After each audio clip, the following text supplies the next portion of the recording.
대법원 전원합의체가 더불어민주당 이재명 전 대표의 공직선거법 위반 상고심을 내일 또 한 차례 심리합니다. 어제에 이어 이틀 만에 속행 기일을 지정한 건데요. 자세한 내용은 취재기자 연결해서 들어보겠습니다. 김태욱 기자. 네, 대법원이 조금 전 더불어민주당 이재명 전 대표의 공직선거법 위반 사건에 대한 속행기일을 내일 진행하겠다고 공지했습니다.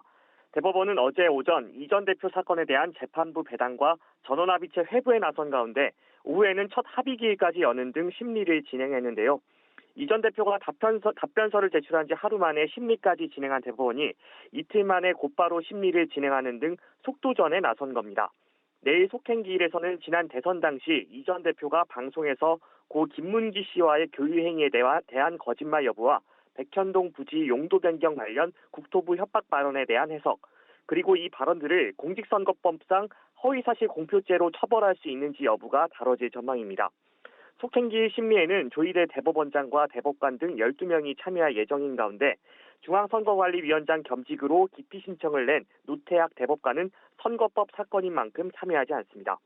어제 전원합의체 회부 결정은 조희대 대법원장이 대법관들의 의견을 듣고 전합 합의기일에서 심리할 필요성이 있다는 판단을 내리면서 이뤄졌는데요. 대법원은 앞서 이 전 대표 선거법 위반 사건이 국민적 관심도가 높은 주요 사건이자 사회 파급 효과 등 여러 가지를 고려했다고 결정 배경을 설명했습니다. 공직선거법은 항소심 판결 3개월 안에 대법원 선고를 하도록 규정하는 가운데 원칙대로라면 대법원은 6월 26일까지 선고를 내려야 합니다.